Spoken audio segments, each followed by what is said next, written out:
Friends, welcome back to my channel. இன்றைக்கி நான் bhangra fish fry பண்ண போகிறேன்.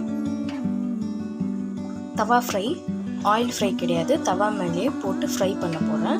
சிம்பிளான இன்க்ரீடியன்ட்ஸ், வீட்டில் இருக்கிற பொருட்கள் வச்சு நம்ம வாரம் டெய்லி நம்ம வந்துட்டு சிம்பிளாக வீட்டில் இருக்கிற பொருட்கள் வச்சு இந்த ரெசிபி நான் வந்துட்டு வீடியோ பண்ணி போட்டுட்ருக்கேன். அந்த வகையில் இன்றைக்கி நம்ம பாங்கடா ஃபிஷ் ஃப்ரை பார்க்க போகிறோம். அதுக்கு தேவையான பொருட்கள் வந்துட்டு நம்ம ஃபஸ்ட்டு ஒரு க்ளீன் பிளேட் எடுத்துகிட்டு அது ஃபிஷ் ஃப்ரை பண்ண வேண்டிய மசாலாஸ்லாம் நம்ம வந்து கொஞ்சம் எடுத்து வச்சுக்கலாம். ரொம்ப சிம்பிள், வெறும் மிளகாய்த்தூள். நான் ஒரு 1/2 kg ஃபிஷ் எடுத்துருக்குன்றதுனால இந்த மாதிரி ஸ்பூனில் 2 ஸ்பூன் வெறும் மிளகாய்த்தூள் எடுத்துக்கோங்க. அதுக்கப்புறம் கொஞ்சம் மஞ்சள் தூள். ஏன்னா நம்ம எல்லா ஃபிஷ்ஷு மீட் ஆகட்டும் எல்லாத்துக்குமே நம்ம வந்துட்டு மஞ்சள் போட்டே போடணும். அது வந்து ஒரு ஆன்டிசெப்டிக்கு.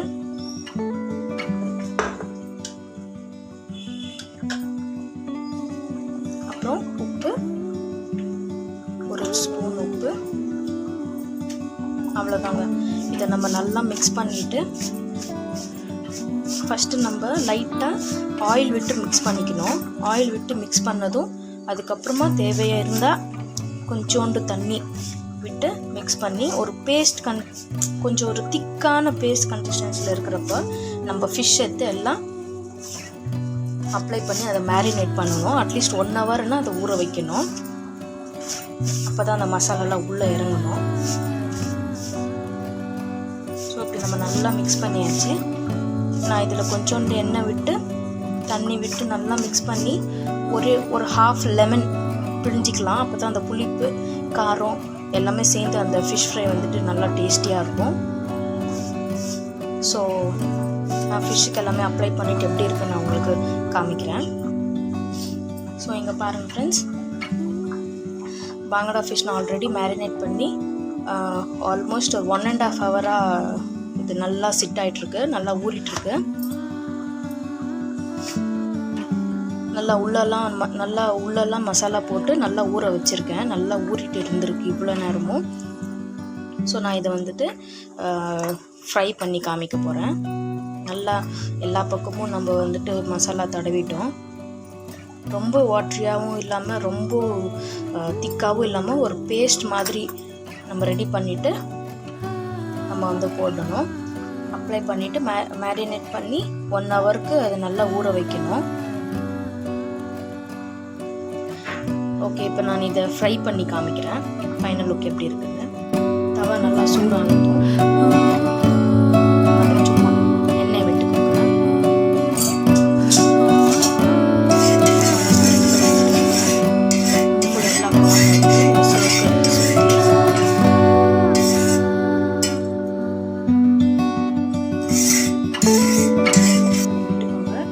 இப்போ தவா நல்லா காஞ்சிருச்சு, புகை வருது. உங்களுக்கு நீங்களே பார்க்கலாம்.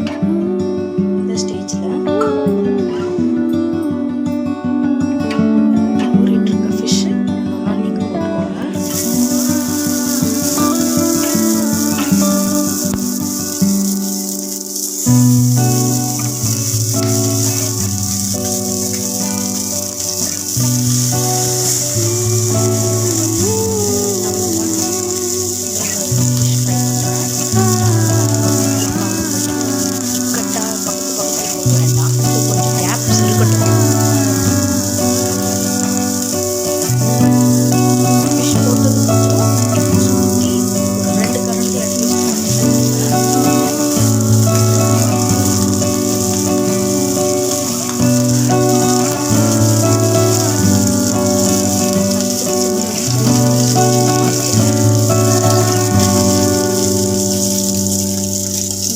தட்டை வச்சு மூடிடுங்க, காட்டு வராது. ப்ளஸ் நல்லா சீக்கிரமாக குக் ஆகும், ஈவனாக ஹீட் ஸ்ப்ரெட் ஆகும்.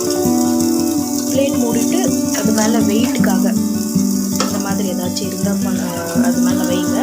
வெயிட்டுக்கு இல்லைன்னா வெயிட்டாக என்ன இருக்கோ அந்த பொருள் மேலே வைங்க. அது நல்லா ஹீட் குக் ஆகும். சைடில் இருந்தெல்லாம் அந்த ஹீட்டு வெளியேறாமல் உள்ளவே நல்லா ஈவனாக ஸ்ப்ரெட் ஆகி நல்லா குக் ஆகுன்றதுனால இதை நான் போடுறேன். ப்ளஸ் ப்ளஸ் இது வந்துட்டு வீட்டில் யாருக்குமே காட்டு வராது, இரும்பிகிட்டே இருப்பாங்க ஒரு சில வீட்டில் நம்ம ஃபிஷ் ஃப்ரை பண்ணுறப்ப. ஸோ அந்த மாதிரி காட்டு வராமல் இருக்கும், ஒரு மெயின் ரீசன். ப்ளஸ் இன்னொரு மெயின் ரீசன் நல்லா குக் ஆகும். இது குக் ஆகிட்டப்போ எப்படி இருக்கிறது. ஓகே ஃப்ரெண்ட்ஸ், இது ஒரு ஆல்மோஸ்ட் ஒரு 3 மினிட்ஸ்க்கு நல்லா குக் ஆகிட்டு நம்ம ஓப்பன் பண்ணி பார்த்துடலாம். ஒரு சைடு குக் ஆகிட்டு இருக்கோம். ஸோ நம்ம நெக்ஸ்ட் சைடு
பெரியவங்க வரைக்கும் நல்லா விரும்பி சாப்பிடுவாங்க. ட்ரை பண்ணி பார்த்துட்டு எப்படி இருக்குன்னு சொல்லுங்கள். அடுத்து இன்னொரு புது வீடியோவில் நான் சந்திக்கிறேன். இன்னொரு புது ரெசிபி நான் உங்களை சந்திக்கும் வரை நன்றி, வணக்கம். நீங்கள் நம்ம சேனலுக்கு புதுசாக வந்தீங்கன்னா மறக்காமல் சப்ஸ்கிரைப் பண்ணுங்கள். பெல் ஐக்கனை மறக்காமல் ப்ரெஸ் பண்ணுங்கள். அப்போ தான் நான் புது புது ஈஸியாக ஹெல்த்தியான ரெசிபிஸ் நான் போடுறது உங்களுக்கு வந்து சேரும். நீங்கள் இதை வீட்டில் ட்ரை பண்ணி பார்த்துட்டு கமெண்ட் பாக்ஸில் கமெண்ட் பண்ணுங்கள். டேஸ்ட் உங்களுக்கு பிடிச்சிருந்தா